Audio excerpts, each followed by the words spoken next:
Jean Nouvel à Imagina. L'architecte français était cette année l'invité du Salon de la 3D, un salon qui s'est particulièrement penché lors de cette édition sur les applications informatiques dans l'architecture. Rencontre avec Jean Nouvel, lequel souligne l'importance de l'informatique dans le processus de création de ses œuvres. L'ordinateur a changé complètement le travail de l'architecte, puisque maintenant on peut tout simuler, on peut dessiner beaucoup plus vite, on peut décomposer un bâtiment en pièces détachées comme ça, on peut vérifier chaque assemblage. Donc c'est de nouvelles possibilités extraordinaires pour la conception et pour la réalisation. Vous avez dit que les images sont des mensonges. Avec les nouvelles technologies, sont-elles un peu moins mensongères? Avec les nouvelles technologies, on peut mentir aussi bien et peut-être mieux. C'est là le problématique. Mais c'est vrai que ce mensonge a toujours existé. Je parlais des perspectives dites de promoteurs avec le grand angle, les pièces qui apparaissent 3 fois plus grandes avec la perspective, les voitures de luxe au premier plan, les pin-up et les arbres. Et tout ce qu'on veut. En fait, on ne voit plus ce qu'est l'architecture, on ne voit que les signes du luxe qui sont à vendre en même temps. Donc ce mensonge, il existe toujours, mais avec l'ordinateur, on peut, s'il y en a une éthique, on peut représenter quand même de façon très très fiable les choses. Donc ce serait bien d'établir effectivement un certain nombre de règles, une sorte de code éthique qui permettent d'être sûr que ce que l'on montre est vrai. Pensez-vous que quelques-unes de vos œuvres auraient pu être réalisées sans l'ordinateur?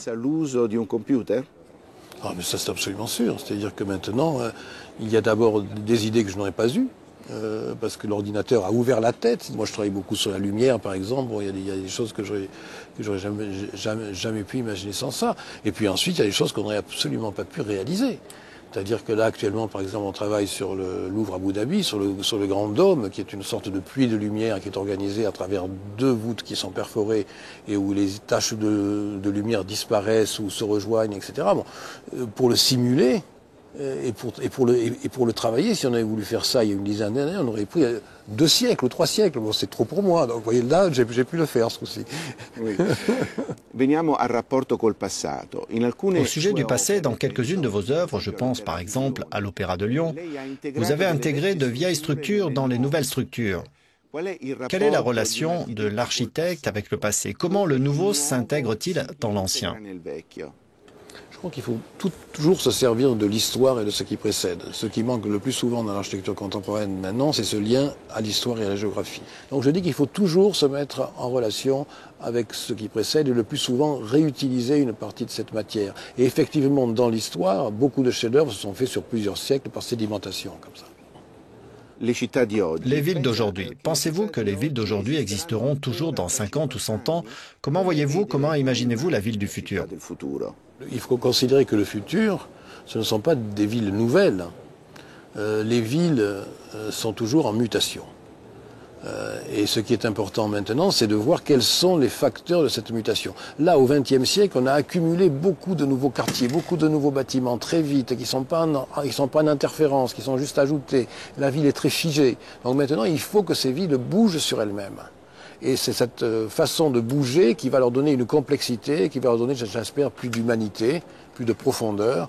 Donc le futur, dans les villes, il est déjà là pour 50%.